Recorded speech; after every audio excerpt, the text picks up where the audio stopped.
रहन पर घर लेना और देना दोनों हराम हैं, तो फिर उसकी सही सूरत क्या है? और उसकी रहन पर जो घर किराए से लिया जाता है उसकी सूरत बिल्कुल हराम है और देना भी जायज़ नहीं है। ठीक इसी तरह रहन पर घर लेकर खुद तो किराया नहीं लेते घर में, लेकिन किसी और को घर किराए से देकर उसका किराया वसूल करते हैं, ये सूरत भी जायज़ नहीं है, हराम है।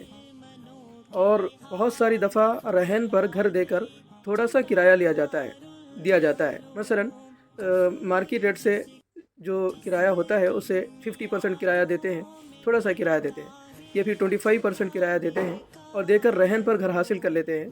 ये भी सूरत जायज़ नहीं है, हराम है। शरीयत में रहन कहा गया है, असल में जो हम क़र्ज़ दिया जाता है वो क़र्ज़ की ज़मानत होती है। कोई चीज़ रहन पर रखना, क़र्ज़ देकर ज़मानत के तौर पर वो उसकी घर या प्रॉपर्टी या जो भी पेपर है वो ज़मानत के तौर पर रखा जाता है। इसलिए रहन पर घर लेकर खुद भी उससे नफ़ा हासिल नहीं कर सकते और दूसरे को किराए पर देकर उसका किराया भी हासिल नहीं कर सकते।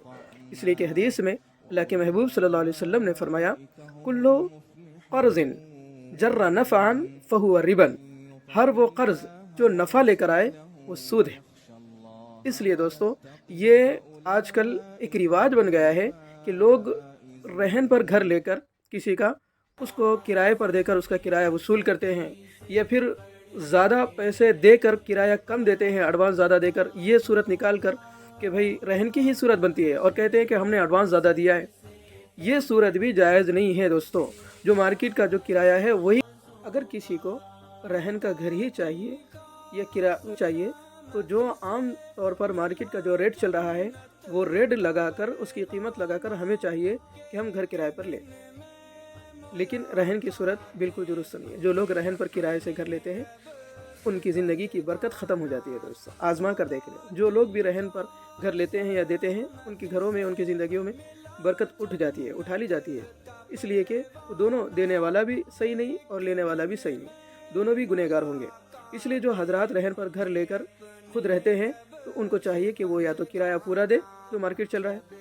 इसी तरह जो खुद नहीं रहते, दूसरों को देकर उसका किराया वसूल करते हैं, उनको चाहिए कि वो जो किराया वसूल किए हैं वो मालिक को दे दे। और ये एक क़ायदा याद रख ले कि अगर दोनों की इजाज़त हो तब भी जायज़ नहीं है। बहुत सी दफ़ा कहते हैं कि मालिक अपनी मर्ज़ी से दे रहा है और वो कह रहा है कि तुम किराया वसूल कर लो, ये कहते हैं, ये सूरत भी जायज़ नहीं है दोस्तों। इसलिए शरीयत को अब अपने तरीक़े से ना बनाएं, बल्कि जो शरीयत है उसको वहीं रहने दें। उसी के मुताबिक हम अगर अमल करेंगे तो इंशाअल्लाहुल अज़ीज़ हमारी ज़िंदगियों में बरकत आएगी। अल्लाह से